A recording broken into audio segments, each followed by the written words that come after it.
Good morning, this is Mona and this is my morning view. Today, fall edition 2025, October 31st, and it is Fiesty Friday. Okay, I'm not feeling the feisty today, but you know what, I think I am going to talk about, because I was just debating about a couple of things in my head. I was like, that's not really a Feisty Friday thing, but let's talk about the elephant in the room, okay? Christianity and Halloween.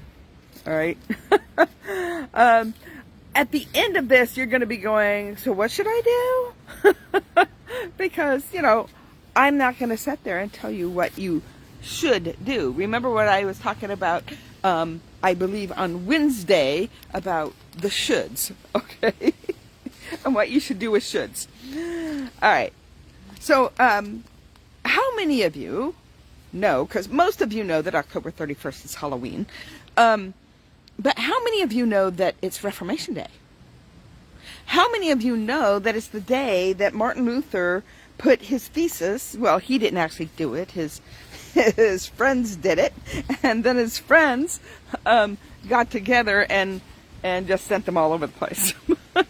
But it was his attempt not to split the church, but to send it to the church to go over them and see they're wrong in the differences between how they were doing things and how the Word of God said to do things.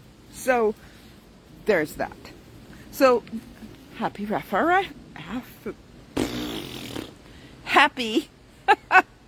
Reformation Day. Oh wow, there is so much black stuff on all my plants, all my leaves. I mean, it's really bad this year. I even noticed a little bit on the inside. All right, squirrel moment. I looked down at my plants and I saw this black all over the leaves, and I'm like, what is going on with that? All right, oops. Don't want to show you when she's doing her business. No. You are done? Almost went that direction with the camera, and you would have seen her going potty. You don't need to see her going potty. Right? Don't need to see you going potties? No. All right. That was the squirrel moment. That was the moment that the star of the show takes a little bit of her camera, her camera time. All right. So, happy Reformation Day. Halloween has a couple of origins going on, okay? You have the Celts. A lot of the stuff that we do in celebration of Halloween is come from that Celtic pagan holiday. It's the day where the veil is thin and the dead can come, and the Mexicans have that as well. I think it's Mexican. It's at least maybe Central and South America. I'm pretty sure it's Central. Also have the Disney movie Coco is about that, right? So you have the Celts. You have differing nations that have historical tribes that have whatever, I'm trying to think of the right words, festivals or holidays or practices or beliefs. And so the main one for the Halloween is come from this Celtic paganistic holiday of the veil being thin. The jack-o'-lanterns, things like that. Then you have incorporated in there, you have witches incorporated in there, right? Witches are all over the world. Different ones practice different ways, and And so you have these things like bobbing for apples. Well, they don't really do that so much anymore, I don't think. I know it was still a thing when I was a kid. I've talked about the Halloween party that we used to have at the Grange Hall when I was a kid. And, the scary house, and we'd bob for apples, and, that type of thing. And so, that bobbing for apples comes from a sorcerer's handbook type of thing, Again, the words are not the right words, but it's basically what you were supposed to do is you were supposed to bob for your apple, and if you bit into the apple, then you would see the person you were supposed to marry. So it was basically a singles girls game where they would bite into the apple, they would see the picture of the person they were supposed to marry, and lo and behold, they would marry them and probably live miserably ever after. Anyways, because when you follow the things of the enemy, when you go to a palm reader, a card reader, a crystal ball, and they tell you things, and you get all enamored because they told you things about yourself that, by the way, demons can follow you around and give them information of what it is that, will entice you into believing them, because they know what you've done.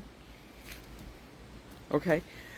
They know your likes, your dislikes. They know things that you've said. I talked about OBSEC not that long ago. OBSEC would when you speak things, because they can't.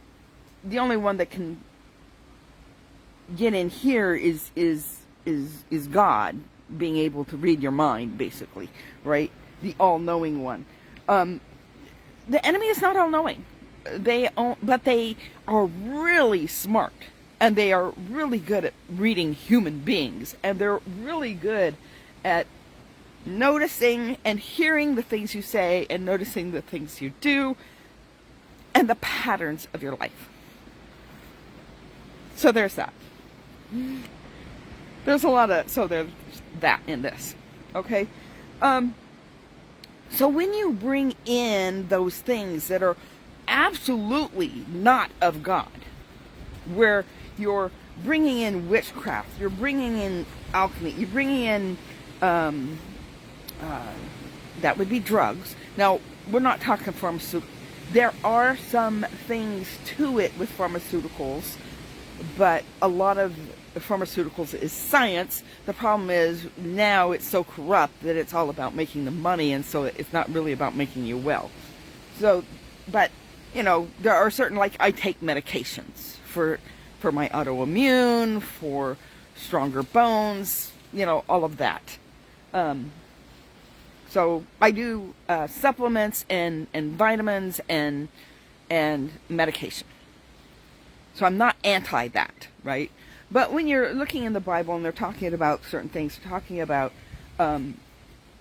when they're putting potions together, when they're getting things together to do control of some sort. You're going to control somebody, or you're going to control yourself, because you want a certain outcome. So let's make this potion, that stuff, right?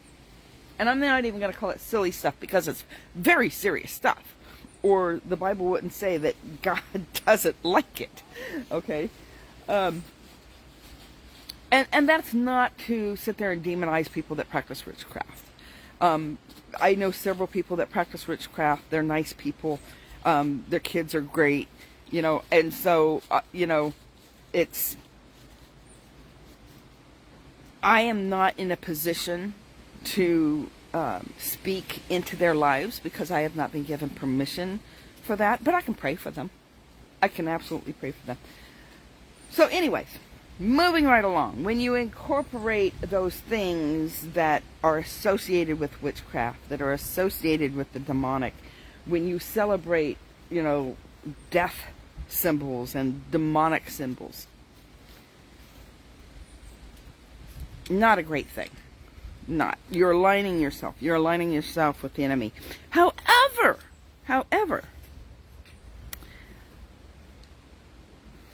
Reformation Day, October 1st, All Saints Day. So it's All Hallows Eve. That's where they get the name. All Hallows Eve is, the All Saints Day is on the 1st, and the eve of that is the 31st. So in that, you're looking at celebrating the saints. And then the next day, November 2nd, so it was a 3-day, it's like a 3-day holiday, you had celebrating those that have already gone on. The saints who have gone on. Those saints that they're at their destination. They're with Christ. And in this celebration, it's saying, hey,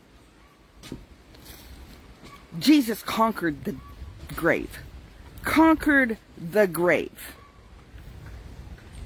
And so when we celebrate death versus celebrating life, there's something to that. Now, I know that a lot of churches, because the churches when my kids were young used to do it, they have fall festivals. Like my church had their fall festival a couple of weeks ago. I was not there because I had a previous commitment that I had to attend, and so I couldn't help out with that. But the fall festival is I believe for my church it's just, what it is. It's a fall festival, okay? But a lot of times they will have fall festivals, like my church down when I lived in Tennessee, where they had an alternative to Halloween. You could come, play games, get candy, dress up. You couldn't dress up as anything evil or demonic, but you could dress up, and modestly, if you're going to dress up as a baby, don't just come in a diaper. So there was modesty involved. There was not having anything, no devils, no demons, no Freddy Kruegers, no Jasons, no Mike Myers, not the actor, but the character. So when you're looking at that, you're not celebrating Halloween. And some people are like, oh, you can't even do the alternative for that, because you're aligning yourself with the enemy. And what happens if you lock yourself away from everybody on Halloween, turn off all the lights, not because you're stingy and don't want to give candy to anybody, but you want no part of darkness? You're hiding your light under a bushel. Because how will the darkness know and see if there is no light there to shine? Okay? When you lock yourself away and hide yourself because of darkness, is there a fear? Because, I don't want to open up a window to the enemy. We do have to be careful. We do have to make sure that windows are not open up to the enemy. And if there is something that you're involved with on that night that can create that open window, well, yeah, stay away from that. Okay? If you're going to involve yourself with witchcraft, if you're going to involve yourself with the demonic, if you're going to align yourself with the devil knowing that you're going to be there, unless God calls you to be there for some reason, because your presence may end up saving somebody's life. It's a possibility. But if that's not the case, then you shouldn't be there. I would say pray about it. Ask God for discernment to find out what you need to do in that situation. Especially when they're family, when it involves family. Because sometimes when it involves family, like you have this obligation.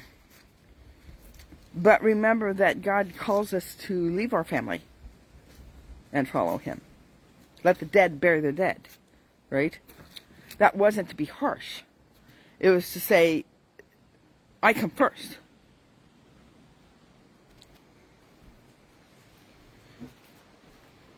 So looking at Halloween, there's that space of you don't want to align yourself with the enemy.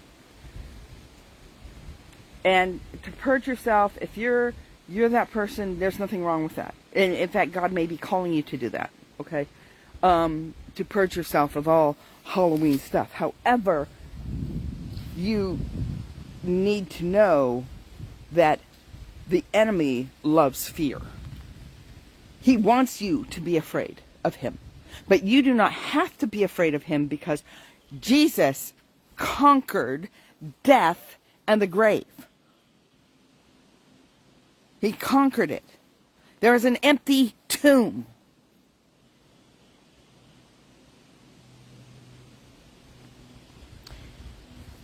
And that's pretty much all I got for you today because I got an early start at work today. So I can't stay on long. But just letting you know that go to the Lord in prayer. Ask for discernment. Ask for wisdom. Ask for understanding. Know what it's all about. All the aspects of it. From its name, All Hallows Eve, Christian. Reformation. So if you're not Catholic, Reformation Day is important for all Protestants. And yet most people don't even realize that this is the day. And then All Saints Day. And the day after. Remembering that Jesus conquered the grave for all believers. So there's some Christian aspects. And then you have the counterfeit of the enemy. The Celtic celebration. The witches. The celebration of death. The demonic and the distorted and the twisted. Don't get involved with those. But it isn't going to hurt if you eat some candy. Well, unless, you don't brush your teeth and all of that. It looks like my coworker has left, so it looks like I probably have to go too. All right, blessings everybody. Have a great day, and I will see you tomorrow.